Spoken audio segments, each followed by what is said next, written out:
Good afternoon. I'm Talitha Vickers. Let's get right to the very latest on the coronavirus numbers. Coming in just an hour ago from the State Department, the State Health Department show that there are more than 1,300 confirmed cases of the coronavirus in our state.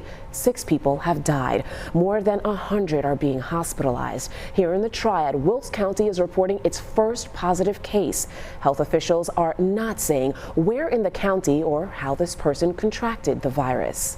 You can, however, go to our website or our app right now to find the interactive map. You can find data on cases, deaths, and recoveries by county.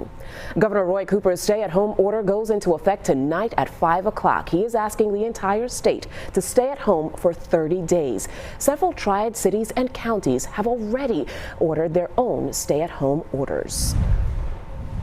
The USNS Comfort is docked in New York.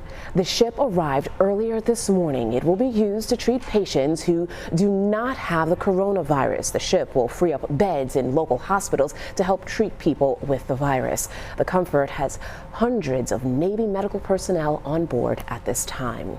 Boone-based Samaritan's Purse is set to open its field hospital in New York City tomorrow. Volunteers started setting up medical tents in Central Park over the weekend, as you see here. Officials with Samaritan's Purse say the hospital tents will be primarily used to treat patients with the virus. Each tent has a 68-bed capacity and 10 ICU beds. So the sickest patients, the ones that are intubated or have a breathing tube down, that kind of thing, can be cared for here also. This is to increase the capacity and take care of more sick people. Samaritan's Purse is operating a similar field hospital in Italy. The federal government is asking all Americans to stay away from people next month. Over the next month or so, Tracy Potts is in Washington with why President Donald Trump is abandoning his original idea of getting everyone out and about again by Easter. President Trump is abandoning his plan to get the economy going again by Easter and extending guidance to practice social distancing until April 30th. The better you do, the faster this whole nightmare will end. The U.S. death toll from the coronavirus doubled in 2 days. The death rate isn't expected to peak for 2 more weeks. If we do things together well, almost perfectly, we could get in the range of 100,000 to 200,000 fatalities. We don't even want to see that. More than half the cases are coming from New York, New Jersey, and Connecticut. So the CDC issued a 14-day travel advisory asking residents in those states to stay home. This is not a lockdown. It is a travel advisory. President Trump's in a battle with some governors accusing states of hoarding supplies. They are holding ventilators. They don't want to let them up. While states accuse him of playing politics, delivering masks and respirators more slowly to states run by Democrats. This is not something that we should be fighting each other on. The federal government promises help will come quickly since Congress approved $2 trillion to fight the virus. It's money desperately needed with jobless claims soaring and the economy in standstill. Tracy Potts, WXII 12 News. The Tokyo Olympics will open next year in the same time slot scheduled for this year's games. Organizers say the opening ceremony will take place on July 23, 2021. The Paralympic Games will be held later, starting August 24th through September 5th of 2021. Now, these dates were agreed upon through the International Olympic Committee, various national Olympic committees, as well as Japanese officials. The Office for Israel's Prime Minister Benjamin Netanyahu says that he will enter self-quarantine. An aide tested positive for the coronavirus. The office says that Netanyahu says that he will stay in quarantine until he receives test results or until he is cleared by health officials. Governor Roy Cooper says that the first unemployment payments related to COVID-19 will go out next week. In a statement, the governor says that the state received almost 250,000 claims in the past 2 weeks alone. That's compared to about 7,500 claims in the first 2 weeks of March.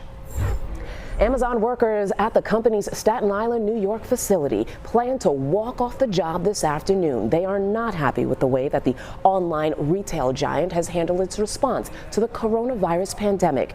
Employees want Amazon to close and sanitize this warehouse. The workers leading the walkout claim at least 5 employees have been diagnosed with the coronavirus. An Amazon spokesperson says that the company's top priority is the health and safety of its employees. The limitations facing businesses across the country are increasing day by day because of COVID-19. But retailers are taking action to get Americans working again. Aicta Diaz is in Washington to show us how they're hiring and how they're helping. We spoke with the National Retail Federation, which says these are tough times for retail, but it's not all bleak.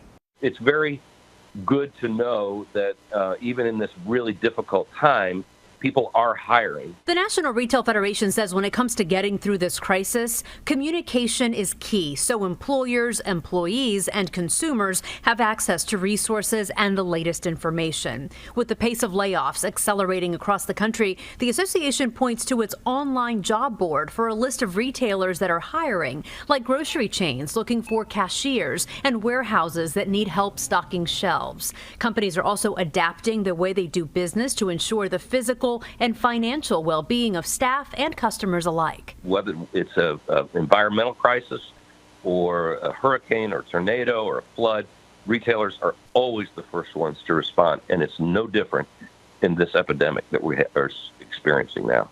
And some retailers are doing things differently. We're seeing distilleries making hand sanitizer and clothing stores and furniture shops making masks. In Washington, I'm Aicta Diaz. Starting today, Dollar General is giving medical personnel, first responders, and activated National Guardsmen a 10% discount. People can present their employee badge or ID at more than 16,000 stores. The discount goes through April 30th, but could be extended. Guilford County School says that it is giving its employees required to work at home right now a raise starting Wednesday. Hourly employees will be paid time and a half. This applies to workers who are required to report to work to provide child care for hospital workers or to prepare and deliver student meals. The raise is valid through April 30th, but it also may be extended as well. If you are looking for meals for your children while they're out of school at this time, we want to remind you that there is a new texting tool to help parents and students find meals. This is for families who rely on free and reduced meals. You can text Food NC to the number on your screen, 877-877. You'll be asked for your address and then you'll get a response with nearby meal sites.